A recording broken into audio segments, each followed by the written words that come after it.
El 3 de enero en la tarde ocurrió algo que llamó la atención de muchos analistas. Ese día, Donald Trump hizo una declaración sobre Venezuela que dejó una señal difícil de ignorar. Dijo que la figura que quedaba al frente en Venezuela era la vicepresidenta y que con ella se iría estabilizando el país. Para muchos, ese comentario tenía una lectura muy clara. El chavismo tendría que desmontarse desde dentro. Es decir, el propio aparato que hoy controla el poder terminaría participando en el proceso que pondría fin al sistema que creó. Al mismo tiempo, hay otro elemento que está cambiando el panorama: el regreso al país de María Corina Machado. Y cuando ese escenario se analiza junto con el más reciente estudio de la firma Mega Análisis, aparece una realidad política contundente. Las cifras muestran que María Corina supera ampliamente a cualquier otra figura política en Venezuela. Ese respaldo explica por qué dentro del chavismo, y también en sectores de la llamada oposición chavista, o alacranes, existe tanto interés en retrasar cualquier proceso político real. Algunos actores plantean mover cualquier fecha clave hacia el futuro, incluso 2 años más adelante. La lógica sería desgastar políticamente a María Corina Machado con el paso del tiempo, pero en realidad, más que mover una fecha, lo que muchos buscan es que no exista ninguna fecha. La estrategia consiste en estirar el tiempo lo más posible, esperar, observar si cambian las condiciones internacionales. Algunos dentro del poder creen que deben aguantar hasta ver qué ocurre con las elecciones legislativas en Estados Unidos, apostando a que a Donald Trump podría irle mal en ese proceso. Otros incluso piensan en resistir hasta el final de su mandato y ver qué gobierno llega después. Eso demuestra algo importante. El chavismo ya no funciona como un movimiento político con un proyecto o una idea clara. Hoy actúa más como una estructura de poder que intenta sobrevivir día tras día. Un grupo que se mantiene en el control del Estado mientras intenta ganar tiempo. Y hasta ahora, hay que reconocerlo, esa estrategia les ha funcionado. Estamos en marzo y el aparato sigue en pie. Pero la pregunta es, ¿cuánto tiempo más puede sostenerse? Uno de los factores que podría cambiar completamente el escenario es precisamente el regreso de María Corina Machado. No solo por las encuestas, que le dan entre 65 y 70% de respaldo entre los venezolanos, sino porque ese número es incluso mayor. En Venezuela, muchas personas no se atreven a declarar abiertamente su apoyo a María Corina Machado por miedo a represalias. La persecución política ha hecho que muchos ciudadanos prefieren callar. Por eso algunos analistas creen que, si existiera plena libertad para expresar opiniones políticas, el apoyo real a María Corina superaría el 90%.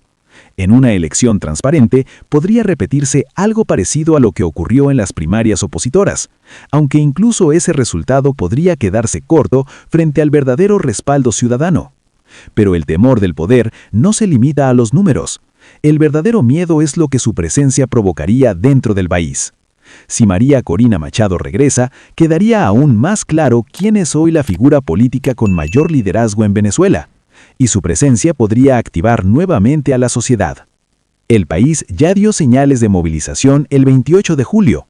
Después vino una etapa de miedo provocada por la represión del Estado. Detenciones, amenazas y persecución obligaron a muchos a replegarse. Sin embargo, poco a poco la sociedad comienza a moverse nuevamente.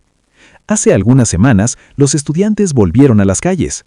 También se vio a familiares de presos políticos concentrarse frente a la Asamblea Nacional exigiendo justicia. Había presencia policial, pero algo llamó la atención. No hubo represión directa contra esas familias. Eso muestra que el país empieza lentamente a abrir pequeños espacios. Incluso en los medios de comunicación han aparecido señales de cambio. Un caso llamativo ha sido lo ocurrido en Venevisión, donde comenzaron a escucharse voces que durante años no tenían espacio en la televisión abierta. También siguen las vigilias de familiares de presos políticos frente a centros de detención denunciados por organizaciones de derechos humanos como lugares de tortura. Al mismo tiempo, figuras políticas empiezan a reaparecer en la escena pública. Dirigentes como Juan Pablo Guanipa han retomado actividades, junto a líderes como Jesús Armas y María Oropesa. Además, la liberación de dirigentes como Freddy Superlano también ha sido vista como parte de ese movimiento que comienza a reactivarse. Pero muchos coinciden en que el momento más determinante podría ser el retorno de María Corina Machado. Si al regresar le permiten recorrer el país y organizar a la sociedad, el escenario político podría transformarse rápidamente. Pero si ocurre lo contrario y deciden detenerla, el impacto político también sería enorme.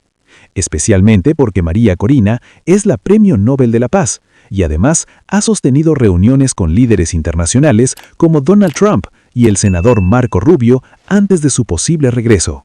Ella está bajo su protección. Eso significa que cualquier acción contra ella tendría consecuencias políticas inmediatas fuera de Venezuela. Por esa razón, el chavismo enfrenta un dilema complicado. Si la dejan actuar libremente, la sociedad podría reorganizarse y exigir cambios profundos. Pero si la detienen o intentan hacerle daño, la reacción nacional e internacional podría ser aún más fuerte. Ninguno de los dos escenarios resulta favorable para quienes hoy controlan el poder. Si María Corina Machado vuelve, impulsará una serie de exigencias claras para iniciar una verdadera transición. Un nuevo sistema electoral con un nuevo Consejo Nacional Electoral renovado, una depuración del Poder Judicial, la eliminación de estructuras armadas como los colectivos, la liberación de los presos políticos, el fin de la persecución y el regreso de los dirigentes que se encuentran en el exilio. También implicaría devolver los partidos políticos a sus verdaderas dirigencias y permitir que la sociedad vuelva a organizarse libremente. Todo esto enviaría un mensaje claro al mundo: Venezuela no quiere seguir viviendo dentro de una estructura autoritaria. El objetivo final es reconstruir la república, y esa reconstrucción solo puede consolidarse con un gobierno elegido libremente por los venezolanos.